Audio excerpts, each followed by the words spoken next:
रमजाने रे तेरे से रोजा रमजाने रे तेरे से रोजा माप হবে তোর গুনার বোঝা মাসুম শিশুর মতো প্রভু জীবন তোমায় করবে দান ভোরের আগে নিয়ত বন্ধ ভুল করো না মুসলমান ভুল করো না মুসলমান। এই মাসেতে একটি রাত্রি শবে কদর নামটি যার এই মাসেতে একটি রাত্রি শবে কদর নামটি যার হাজার মাসের সেরা সেরা মুচাই পাপীর দুঃখ ভার এই মাসেতে নাজিল হলো নবীর উপর আল কোরআন ভোরের আগে নিয়ত বন্ধ ভুল করো না মুসলমান ভুল করো না মুসলমান। এই মাসেতে দুইটি খুশি একটি খুশি ইফতারের এই মাসেতে দুইটি খুশি একটি খুশি ইফতারের অপরটি হয় আল্লাহর দিদার অপরটি হয় আল্লাহর দিদার রোজ হাসরের প্রান্তরে এত সুন্দর মধুর ডাকে যে জন সদা লুকিয়ে থাকে রোজ হাসরে কাঁদবে সেদিন পাবে না কো আল্লাহর দার ভোরের আগে নিয়ত বন্ধ ভুল করো না মুসলমান ভুল করো না মুসলমান।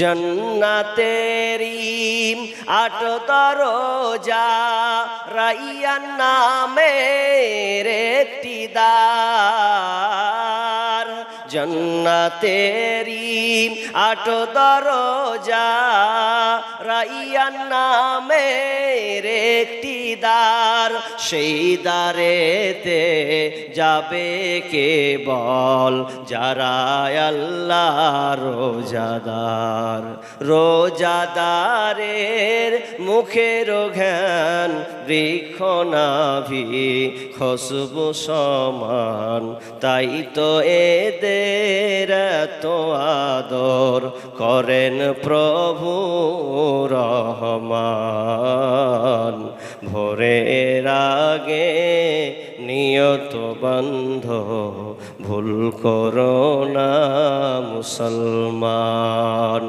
ইসলামেরি পৈগম নিয়ে আসছে ধরায় রমজান ভোরের আগে নিয়ত বন্ধ ভুল করো না মুসলমান ভুল করো না মুসলমান। উপস্থিত সম্মানীয় সুযোগ্য আজকের এই চলমান জলসার স্বনামধন্য সভাপতি মঞ্চে উপবিষ্ট আকাশের সাদৃশ্য আলেম ওলামাবৃন্দ এবং সম্মানীয় অতিথিবৃন্দ, বিভিন্ন এলাকা থেকে ছুটে আসা ছোট বড় দিনদার ইমানদার মুমিন ভাই সকল এবং পুরুষদের পেছনে বসে থাকা সম্মানিতা মা ও বোনেরা, প্রথমে সেই মহান মুনিবের দরবারে প্রশংসা করছি যে আল্লাহ আমাদেরকে বিভিন্ন আলোচকের মুখ দিয়ে কোরআন ও হাদিসের আলোচনা শোনার যে একটা সুযোগ যিনি আমাদেরকে দিয়েছেন, অর্থাৎ এই অত্র মাদ্রাসা কাপাসিয়া জামিয়া ফাতিমাতুজ জোহরা লিল বানাতের উন্নতি কল্পে আয়োজিত মাহফিলে নেকির উদ্দেশ্যে যিনি আমাদেরকে এখানে বসার তৌফিক দান করেছেন, সে আল্লাহ সুবহানাহু ওয়া তাআলার শুকরিয়া আদায় করি, বলি আলহামদুলিল্লাহ। একটু জোরে বলেন আলহামদুলিল্লাহ। অতঃপর শান্তি বর্ষিত হোক সকল নবীদের উপর, বিশেষ করে আমাদের শেষ নবী জনাবে মুহাম্মদুর রাসূলুল্লাহ, আমরা সকলে বলি সাল্লাল্লাহু আলাইহি ওয়াসাল্লাম। আমি আলোচনা করার প্রারম্ভে শুরুতে আমি আপনাদের একটা অনুরোধ রাখতে চাইছি, আমার কথাটা রাখলেই ভালো, তাহলে হয়তো আলোচনাটা খুব সুন্দর যায়। যারা আমার ডান দিকে আছেন, মানে একদম শেষ প্রান্তে, তিনারা যদি একটু সামনে আসতেন, যেহেতু সামনে জায়গাটা পুরোপূর্ণ ফাঁকা। জি, সামনের শ্রোতা থাকলে বায়ানের ধারাবাহিকতা বা সৌন্দর্যতা আরো ভালো হয়। তো লোক নাই, আপনারা ছিটিয়ে আছেন, মানে বসার প্রসেসিংটা এমন হয়েছে, যারা আমরা পুরুষ মানুষ আছি তাদেরকেই বলছি, দেখেন আল্লাহ আমাদেরকে মোজ দিয়েছেন, দেয়নি? দিয়েছে তো। পুরুষদের আল্লাহ মোজ দিয়েছেন। আচ্ছা আপনারা বলুন, আপনারা শিক্ষিত মানুষ, যদি এরকম করা হয় যে লাপিতের কাছে গিয়ে বললাম ভাই এক কাজ করেন, ডান দিক ছেঁচে দেন, বাম দিক রেখে দেন, কেমন লাগবে? ভালো লাগবে? ভালো লাগবে না তো। একদিক ছাঁচলে একদিক রাখলে ভালো লাগবে? লাগবে না। তো আপনাদের বসার কাঠামোটা হয়েছে ওই রকম, মানে একদিক মোচ আছে আর একদিকে নাই, তো এদিক ফাঁকা থেকে গেছে। তো আমি বলতে চাচ্ছি, যারা ওই শেষের দিকে বসেছেন, মানে কষ্ট না নিয়ে যদি আমার কথাটা রাখতেন, তাহলে আমার আলোচনাটা খুব সুন্দর হতো। মানে সামনের লোক নাই, এগুলো সব ফাঁকা পড়ে আছে। এই জন্য অনুরোধ করব, যারা একটু আল্লাহর রাস্তে আসেন, কিছুক্ষণ সময় দেন। আমার শ্রদ্ধেয় শেখ হেদায়েতুল ইসলাম, যিনি ভালো একজন আলেম এবং রাইটার, লেখক উনি, তো আমরা ওনার যোগ্য নয়, আমরা ফুটাফাটা কয়েক, মানে খুব সামান্য নগণ্য একজন আলেম। জি, 3 ভাগের 1 ভাগও আমার দাম নাই ওনার কাছে। তো উনি চলে গেলেন, আপনারা শুনলেন দামি মানুষের আলোচনা। আমি অধম আপনাদের জন্য কিছু সময় হলো সময় নিচ্ছি কোরআন হাদিসের আলোচনা শোনার জন্য। তবে একটা আফসোসের বিষয়, সেটা হচ্ছে আমি যখন মাগরিবের দিকে ঢুকলাম, মানুষের সমাগম অনেক ছিল। এখন বলবেন তারা নাই, কোথায় গেল? আমি যতগুলো লোক দেখছি সামনে, বেশিরভাগ দেখছি ওই চাচা দাদু টাইপের আছে, ইয়ং ছেলে খুব কম আছে। সত্য বলছি না মিথ্যা বলছি? বেশিরভাগ যেগুলো দেখছি সব কটাই ওই চাচা আর আপনার মুরব্বী টাইপের মানুষ। তাহলে ইয়ং ছেলেগুলো গেল কোথায়? ওরা গেল কোথায়? আপনার মনে হয় ওরা ঘুমিয়ে আছে? জি, দুঃখের সঙ্গে একটা কথা বলতে হয়, আমি অনেক জায়গায় যোগ করি কথাটা, যে যারা গার্জেন, পিতা মা যারা এসেছেন, উপস্থিত হয়েছেন, তারা হয়তো নিয়ত করেছেন যে আলেমের কাছ থেকে কিছু শুনবো, দিয়ে একটু নেকির অধিকারী হব, নেকি নিয়ে যাব। বিশ্বাস করেন, আপনি যেটুকু নেকি নেওয়ার জন্য বসেছেন, ওই নেকি কাটার জন্য আপনার ছেলে মেয়ে বাজারে আছে। কি বলছেন আপনি? আপনি যেটুকু নিয়ত করেছেন যে আমি নেকি নিব, তো আপনার ছেলে নেকি কাটার জন্য ও মার্কেটে ঘুরছে। যদি বিশ্বাস না হয়, তাহলে আপনি সকালে গিয়ে একবার তালাশ করবেন আপনার ছেলেকে, যে কোথা ছিল, রাত 11:30টার পরে কোথা ছিল। আমি যদিও কথাটা বিশ্বাস করছিলাম না, ওই সব আরো 4-5 জন ইউটিউবার আসছে উত্তর দিনা, ওই শেষ বোতলবাড়ি ওদিক থেকে এসেছে ইউটিউবারগুলো। তারা ওদিক থেকে এলো, তো বলছেন শেখ অবস্থা খারাপ। কি হলো? আর লোক তো আবার দেখছি না এদিকে, বলছে মেলাটা হয়েছে একটু দূরে, তো ওখানে জমাট ভিড় হয়ে আছে, সব ছেলে আর মেয়ে। তাহলে আপনারা বলুন তো ওই ছেলে মেয়েগুলো কাদের? কারা ওরা ওখানে আছে? আপনাদের ছেলে মেয়েরাই আছে, আপনার ভাই আছে, আপনার ভাতিজি আছে। দুঃখের সঙ্গে বলতে হয়, আজকে আমরা এসেছি, পৌঁছেছি কোথায়? আজকে আমরা এই জলসা মাহফিলগুলোকে একটা আনুষ্ঠানিকভাবে পরিণত করে দিয়েছি। মনে রাখবেন, পৃথিবীতে যে কোনো জিনিসের সঙ্গে আনুষ্ঠানিক কোনো সম্পর্ক জড়িয়ে দিবেন, ওটা আর মানে ওই জিনিসটা আর ইবাদতের সঙ্গে যে একটা তার মর্যাদা থাকে, ওটা ক্ষুণ্ণ হয়ে যায়, বরবাদ হয়ে যায়। বর্তমানে এটাই হচ্ছে। তবে যাই, যারা ওরা দূরে আছে, তবে আরেকটা জিনিস মনে রাখবেন, মানুষ মনে করে কিছু কমিটি সিদ্ধান্ত নেই। কোন সিদ্ধান্ত? যে ওনারা মনে করে যে যদি মেলাগুলোকে দূরে করা যায় তাহলে মনে হয় বেশি ভালো হবে। আল্লাহর কসম, আরো ক্ষতি হবে। কেন ক্ষতি হবে?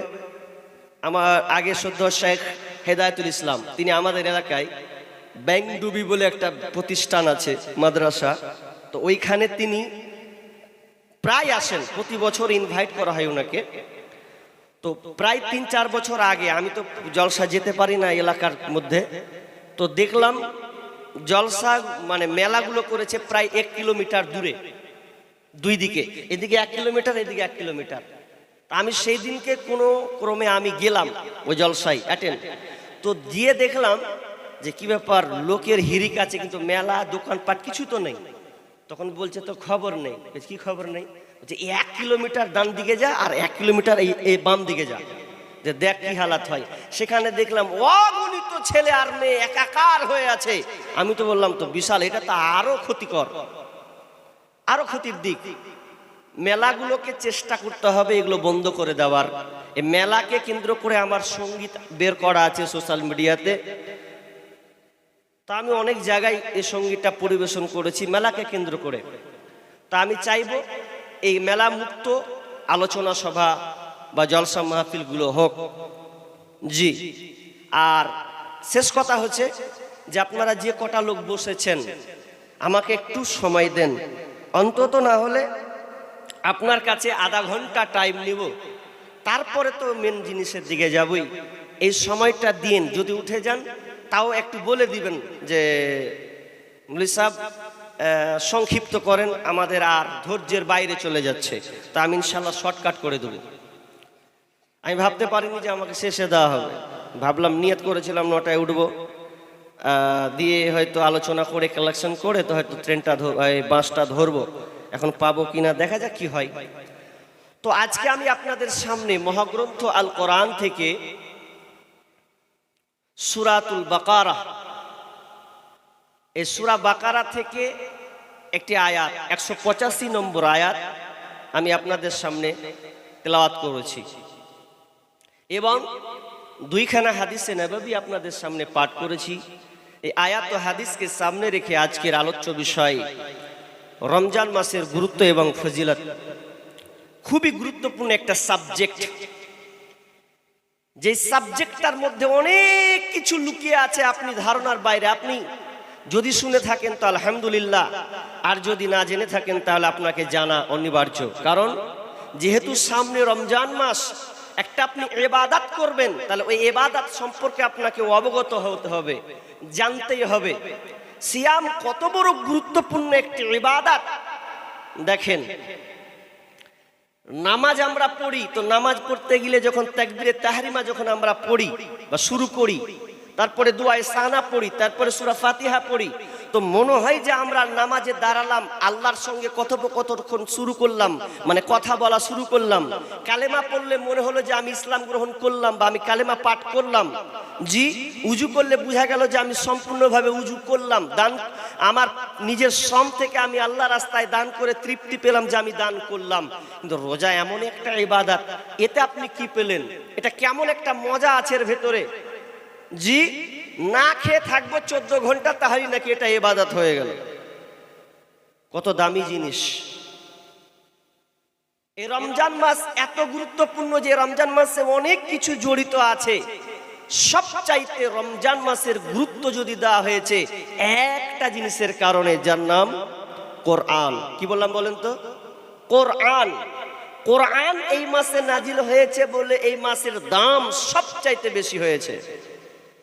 জি, কেন? আল্লাহ রাসূল যখন রমজান মাস পেতেন বা রমজান মাস যখন চলে আসতো, ইয়াস্তাহিদু ফি রমাদানা মা লা ইয়াস্তাহিদু ফি গায়রিহি, আল্লাহ রাসূল এই রমজান মাস এলে তিনি এমন ভাবে ইবাদতে কাটিয়ে দিতেন, এমন ভাবে এই মাসে মগ্ন হয়ে যেতেন যে অন্য কোনো মাসে এতটা তিনি মশগুল হতেন না, এতটা মাসকে নিয়ে তিনি পড়ে থাকতেন না ইবাদতের জন্য অন্যান্য মাসের চেয়ে। কারণ জানেন এই মাসটার গুরুত্ব কতটা? আল্লাহ রাসূল বলছেন, ইযা দাখালা রমাদানু ফুতিহাত আবওয়াবাস সামা ওয়া গুল্লিকাত আবওয়াবাল জাহান্নাম ওয়া সুলসিলাতিশ শায়াতিন। যখন রমজান মাস এসে যায়, ইযা দাখালা রমাদান, যখন রমজান মাস চলে আসে, ফুতিহাত আবওয়াবাস সামা, তখন আসমানের দরজাকে খুলে দেয়, ওয়া গুল্লিকাত আবওয়াবাল জাহান্নাম, এবং জাহান্নামের দরজাগুলোকে বন্ধ করে দেয়, ওয়া সুলসিলাতিশ শায়াতিন, এবং শয়তানকে জিঞ্জির দিয়ে বেঁধে দেওয়া হয়। কারণ এই রমজান মাসটার এত গুরুত্ব দিয়েছেন আল্লাহ, এত গুরুত্বপূর্ণ মাসটা দিয়েছেন যাতে করে আমার বান্দারা এই রমজান মাসের নেকিকে যেন তারা লুটে নেয়, ইবাদত করে যেন তারা পাপ মুক্ত হয়ে যায়। রমজান মাসটা এত গুরুত্বপূর্ণ, এত কিছু হওয়ার পরও শেষে শয়তানকে পর্যন্ত জিঞ্জির দিয়ে বেঁধে দেয় যাতে শয়তানের প্রচারণায় পড়ে, শয়তানের পাল্লাই না পড়ে, তারা যেন খারাপ কাজে না চলে যায়। এই জন্য আল্লাহ এতগুলো ব্যবস্থাপনা করেছে। তবে একটা প্রশ্ন আসবে, মৌলভী সাহেব আপনি হাদিস শোনালেন, তবে একটা প্রশ্ন, রমজান মাস আসছে তাও তো অনেক মানুষ দেখছি চুরুক চুরুক বেরি টানছে, যে রমজান মাসে দেখছি আরো অনেকে আছে খায়, অনেক অন্যায় কাজে লিপ্ত আছে, যে তা আপনি বললেন সংসার শয়তানকে জিঞ্জির দিয়ে বেঁধে দেয়, বাধার কারণটা কি? যাতে মানুষ পাপে না লিপ্ত হয়। তো রমজান মাসে মানুষ পাপ করে না? করে না? নাই করে তো। একটা উদাহরণ দিলে যথেষ্ট, ইশারা বি কাফি। উদাহরণটা কি? উদাহরণটা ধার করছি কার কাছ থেকে? ডক্টর জাকির নায়েকের কাছ থেকে। ডক্টর জাকির নায়েককে যখন প্রশ্ন করা হলো যে রমজান, আপনি বললেন এই হাদিসটা তো রমজান মাসে মানুষ অনেক আছে গুনাহ কাজ করে, তখন তিনি উত্তর কি দিয়েছিলেন? উত্তর কি দিয়েছিলেন? উত্তর দিয়েছিলেন, আচ্ছা বলো তোমরা কি বাঘ দেখেছো কিনা? বলছে বাঘ দেখেছি। আচ্ছা বলো বাঘটা খাঁচার মধ্যে তাকে রাখা আছে, তুমি কোনো চিড়িয়াখানা গেলে দেখবে খাঁচার গণ্ডিতে তাকে বেঁধে রাখা আছে, কিংবা কোনো একটা খাঁচাতে তাকে বন্দি করা হয়েছে। এখন তুমি দূর থেকে দেখছো যে বাঘটাকে ধরে রাখা হয়েছে খাঁচার মধ্যে। এখন তুমি যদি ভণ্ডামু করার জন্যে, তুমি যদি ওই বাঘটাকে দেখার জন্য বেশি নিকটবর্তী চলে যাও, কাছাকাছি চলে যাও, দিয়ে তুমি ওর শিকল খানকে ধরে দিয়ে যদি বলো বাঘ কেমন আছিস রে, আচ্ছা বলেন বাঘটা আপনাকে রাখবে না আপনাকে আক্রমণ করার চেষ্টা করবে? জি, আপনি ওর কাছাকাছি হয়ে গেলেন, বাঘ তখন একদম খাবলে, একদম চিতাবাঘের মতন এমন খাবলে আপনাকে ধরার চেষ্টা করবে, যে আপনাকে টেনে নেওয়ার চেষ্টা করবে যদি আপনি তার কাছাকাছি হন। বাঘ তো বাঘই, তো ও আপনাকে ছাড়বে না যদি কাছে পেয়ে নেয়। ঠিক তেমনি ভাবে মানুষ জানে এটা অন্যায় কাজ, এটা অশ্লীল কাজ, যদি সেই মানসিকতাকে দূরে সরিয়ে দেয়, যদি সে সরে যায়, আর যদি রোজা নামের পেটেন্টটাকে সে যদি ধরে রাখে, তাহলে তাকে তার ব্রেন নাড়া দেবে যে এটা যাওয়া ঠিক নয়। আসলে যারা যায় না ওরা যে পাপ করে, তো ওই বাঘের মতনই তারা স্বভাবটা ব্যবহার করে।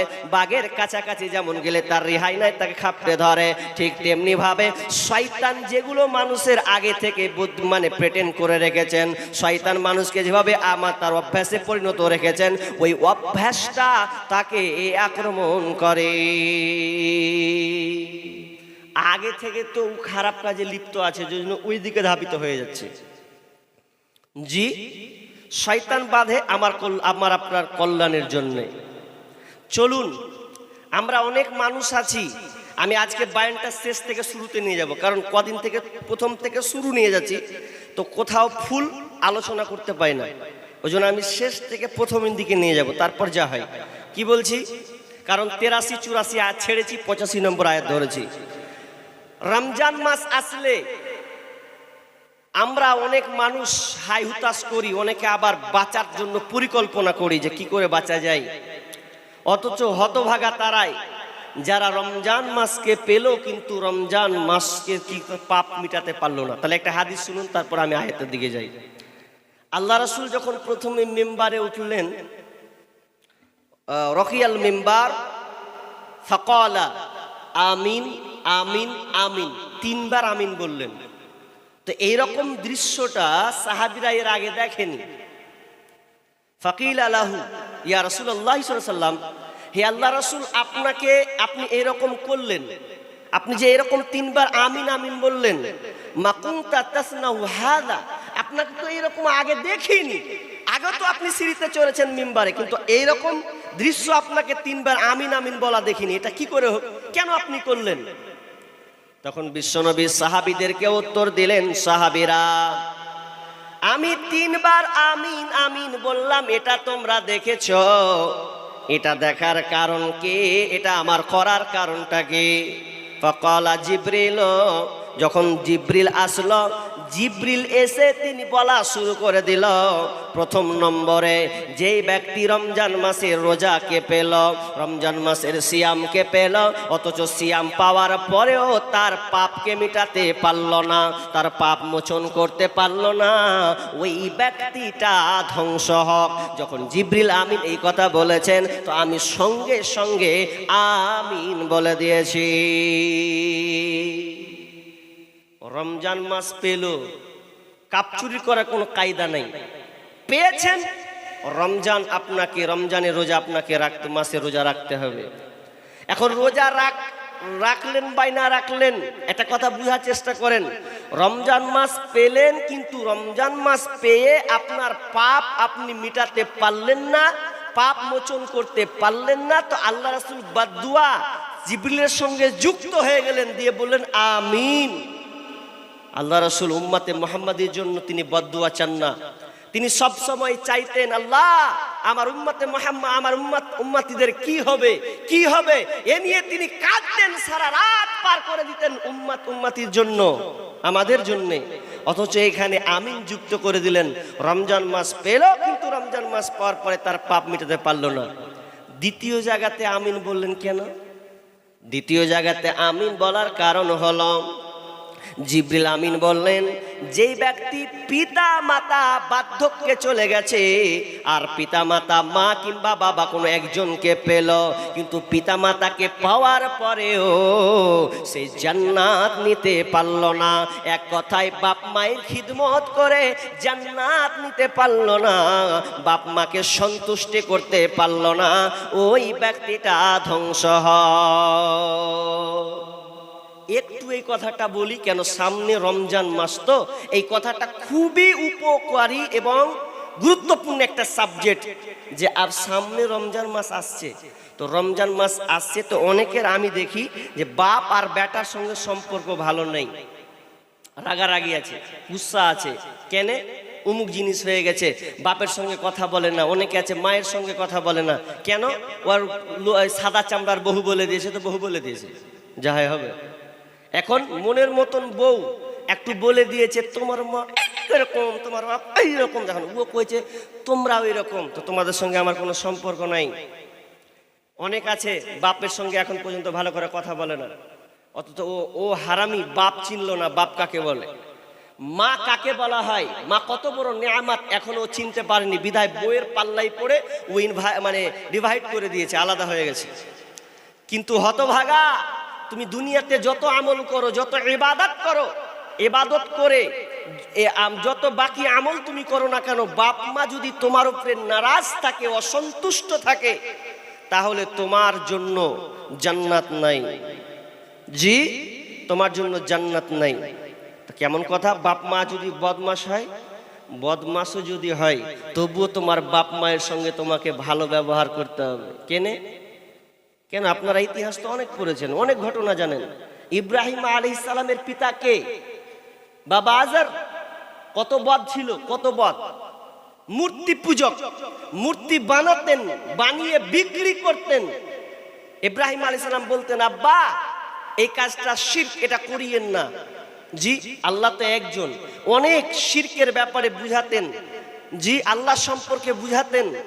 এরপরেও তার আব্বা আজার বলতেন, বেশি যদি ভেদার ভেদার করতে আসি তো তোর ছুড়ে দেবো, একদম মাথায় ফাটিয়ে দেবো। বেশি যদি বকতে আসি তো একবার খুন করে দেবো। জি, তবু ইব্রাহিম আলাইহিস সালাম বলতেন, আব্বা ঠিক আছে, আমি তোমাকে বিরক্ত করলাম না। এক কথায় আপনি পিতা মাতাকে শাসন করতে পারবেন না, এই অধিকার আপনার নেই। আপনি বুঝাতে পারবেন, একজন আলেমকে নিয়ে যান, বুঝিয়ে নেন, একজন চাচাকে নিয়ে যান, একজন মুরব্বীকে নিয়ে যান, একটা সমাধান করেন। কিন্তু আপনি বাপ মাকে শাসন করতে পাবেন না, এটা আপনার জন্য হারাম। কেনা হারাম? একটা খালি কোরআনের আয়াত দিছি, তারপরে আমি ওই আমার বিষয়ের দিকে চলে যাচ্ছি। আল্লাহ রাব্বুল আলামিন বলছেন,